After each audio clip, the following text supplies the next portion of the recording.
I've always found it funny how the Western comic book market likes to mask its figures. Like, look at this article. Adult graphic novel sales figures reveal nearly 30% sales jump in 2020. So you look at this and you think, well, American comic books are doing quite good. DC Comics and Marvel Comics, they're really starting to bounce back. Looks like everybody was completely wrong. And then you look into it a little bit more and you find out that they're masking the sales jump with manga.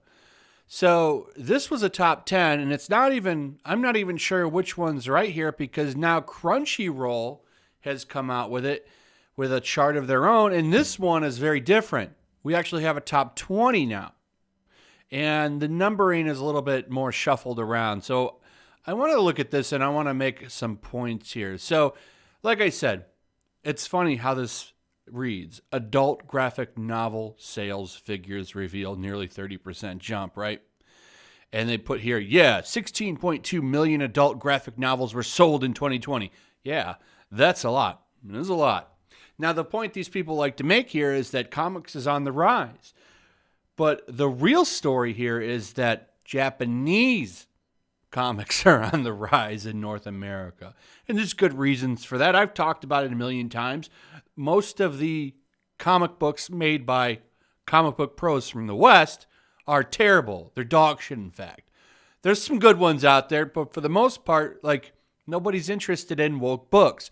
Most Marvel comics, right? Like, The Thing and the Immortal Hulk fought recently. And I'm not sure which Immortal Hulk issue it was, but The Thing and the Hulk fighting, that should be a comic seller. Like, you're going to have two titans battle it out in a book. What do? They fought for a few pages, and then they went and got something to eat, and they talked about their feelings. That's not what people want to read, right? And there's a lot to talk about here. Okay, the fact that My Hero Academia dominates the charts over here, right? Look at this. Look at this. If you look at the top 20, it looks like a manga list, like they point out here in the article. Strange Planet on number 7, March Book 1, Snug at 12, and Watchmen at number 15 are the only books that make this look like it's an American comic list. Actually, I should say Western North America because that's where this data is coming from. But that's it. And here's the other thing. My Hero Academia dominating this list is a failure for DC Comics and for Marvel Comics. Because you know what that proves? That people in the West still want superpowers. They still want cape books. But you know where they're getting them from? They're getting them from Japan. They're not getting them from Marvel. Because you know what My Hero Academia is? It's literally a take on mutants. What does Marvel have? It has the X-Men. But who's dominating that? Who's dominating the superpowers game? Japan.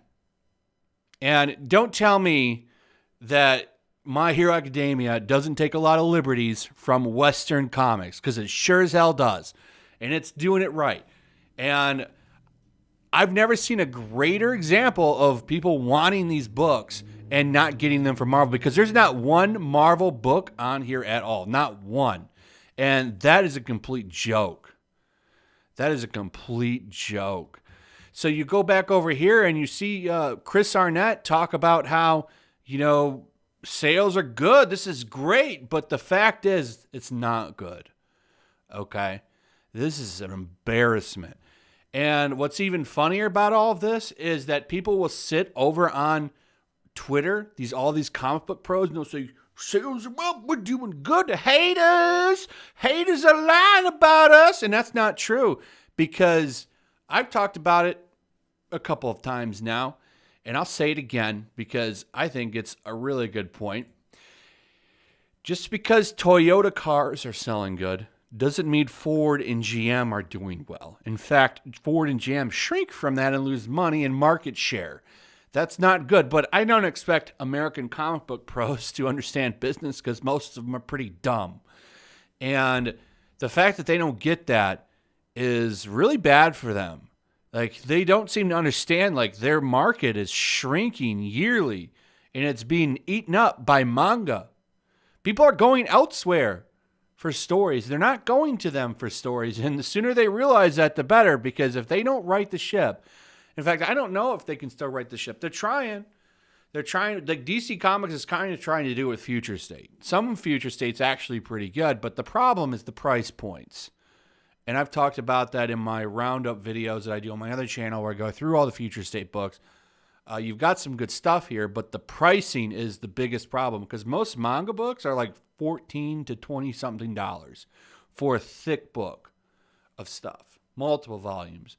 Whereas you go to Future State, you've got to spend $50 to $60 a week just to understand it. Hell, if you just want to read Next Batman, that's an $8 to $10 book, depending on which version you buy.